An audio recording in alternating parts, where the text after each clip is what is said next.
Good morning, Ohio. It's James Ernest of the Grueling Truth Radio Network here with Brad Balukjian.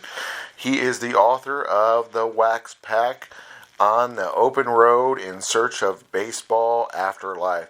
So, Brad, thank you for joining us. Thanks for having me. What inspired you to write the book? Well, I, like a lot of kids, grew up in the 80s collecting baseball cards by the thousands, buying wax packs with sticks of gum in them, and had my set of favorite players who actually were not the superstar guys. I tended to like the more bench warmer types. And I was starting to think, what happened, sort of that where are they now theme, what happened to these guys when they were done playing? And as a writer, I'm always thinking about what could be a good book or a long-form narrative journalistic endeavor. And I thought, I started thinking about those packs that the cards came in, and I thought, it'd be really neat to use the pack as a device to get this random sample of players from that era and then turn it into this crazy road trip that I could write about. So it becomes this ultimate road trip travel log book about actually tracking these guys down and seeing what happened to them. Sounds like a lot of fun. I mean, it sounds like, a different way of looking at things, but definitely an interesting way. I agree with you. I'm the same way. I was a huge Lenny Harris fan. He was the all-time pinch hit leader. Yeah, man, Lenny Harris. So I have a good story about Lenny Harris. When I was 8 or 9 years old, actually, it's in the book when I talk about going to watch Don Carmen, who was my favorite player, pitch in 1989 against the Dodgers. And Lenny Harris was a rookie, and there were all these Dodgers in the lobby staying in the hotel that I stayed in. And I remember Eddie Murray was really mean. He kind of growled at me when I asked for an autograph. But Lenny Harris was the most friendly, nice guy. He gave me an autograph. That made my day at 8 years old. That is awesome.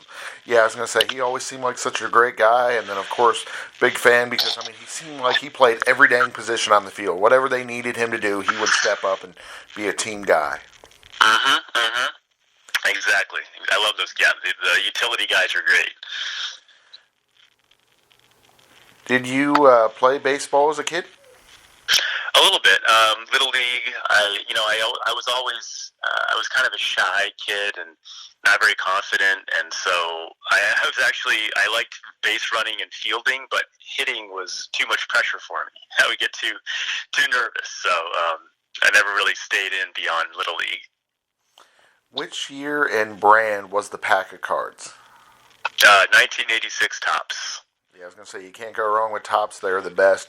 I was going to say, from time to time, they send us cards to open on our show, which is always a treat.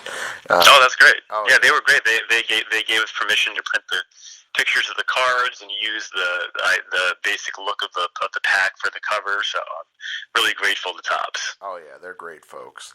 So which players were in the packs? Or pack?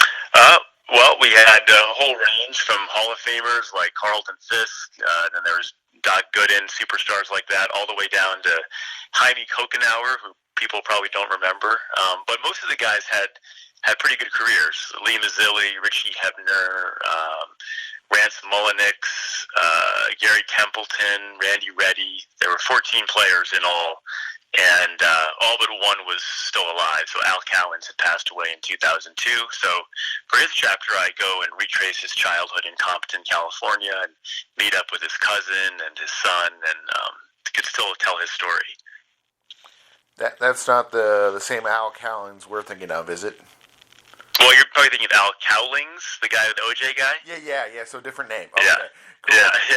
Yeah, because when I was reading that, I was like, is that? Now I'm like, no, I don't think he was. Well, if you see in that chapter, when I go into the high school that you went to, and I meet the principal, that's what he says. He goes, the OJ guy? And I'm like, no, not AC, not Al Cowlings, Al Cowens. Exactly. What did you learn from hitting lessons with the hitting lessons you took? Well, I guess I learned why I was a pretty bad hitter. I didn't really realize. So Rance Mullenix talks about how he went to the Charlie Lau School of Hitting, which is how George Brett learned how to hit. And a lot of guys from the 70s. And he was showing me his swing, and it's actually interesting that he Like the distribution of my weight was not how I expected it to be. Like keeping my weight back more than I thought you would, and kind of taking this small step before you swing, but not too forward, almost like a step in place. Hard to explain in words, but when he showed it to me, I was like, oh yeah, this is very different from how I learned how to swing in terms of the mechanics. Exactly, more of like a tap or a stomp as opposed to actually picking up the foot, I'm guessing. Right. Not so much a stride, but more of a tap, yeah. Wasn't he more known for his fielding, though? Rance, he was. I would say he was like the ultimate utility platoon guy. He was a good fielder, but he was a really good hitter. I mean, you look at his numbers, and he told me how he led the American League or the majors in batting average with runners in scoring position in 1985, something like that. I mean, he actually had some really good years. Which movie did you watch with Gary Templeton? Yeah, I don't remember. Which kung fu movie it was. I had brought along a copy of the 1984 World Series that I wanted to watch. Watch it with him. It was like game one, I think, and we put it in, and he lasted about half an inning before he said, "Turn this shit off." And he wasn't particularly interested in watching an old game, which that was one of the things. A lot of these guys are not particularly nostalgic about their careers. But what he did want to watch was Kung Fu. So he put on the El Rey channel, which shows a lot of Kung Fu movies. And I don't know which one it was, but, we were watching it together, and he was telling me how much he admired the ability for these guys to do all the choreography and, how impressed he was. So did he talk about his son being a second-generation player at all? We didn't talk about too much about his son. His son doesn't. So he has a couple of kids. The one that lives with him is not the one that played pro ball. No. But I had done my research and was aware of him playing. But he didn't really go into that too much. No, to be fair, I didn't really ask him about it too much. So which zoo did you go to with Don Carmen? The Naples Zoo, Naples, Florida. So what were some of your favorite highlights from the trip? I would say just in general, the way that these guys opened up and talked about really personal things. It was also gratifying to see how the guys that, kind of that tortoise and the hare idea, that the guys that were maybe the least accomplished in baseball were actually the most well-adjusted after baseball. So someone like Jaime Kokenauer, who was a forgettable pitcher for the Brewers for a few years in the 80s, the day he retired, he traded in his cleats for a pair of dress shoes and was already working at an accounting firm because he had had the foresight to get his accounting degree, college degree, while he was still in the minor leagues. So it says a lot for that kind of delayed gratification, and sometimes the tortoise wins the race.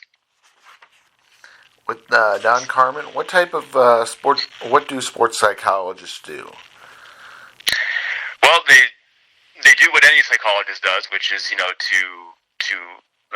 provide some therapy and context and to sort of help people help themselves through their mental issues with baseball.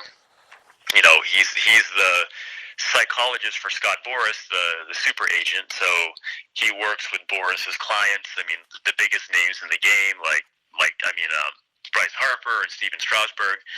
So when those guys go into a slump, or any of Boras's clients during the season, Carmen will fly to whatever town they're staying in and meet with them in the hotel and work with them and in therapy or counseling. And Carmen told me that really what he does is usually it's 80% not about baseball. It's about your relationship with fear and how you cope with anxiety, and really nothing to do with the mechanics of baseball. Any of the other players that you visited that you like to tell us a quick story about? I was really impressed with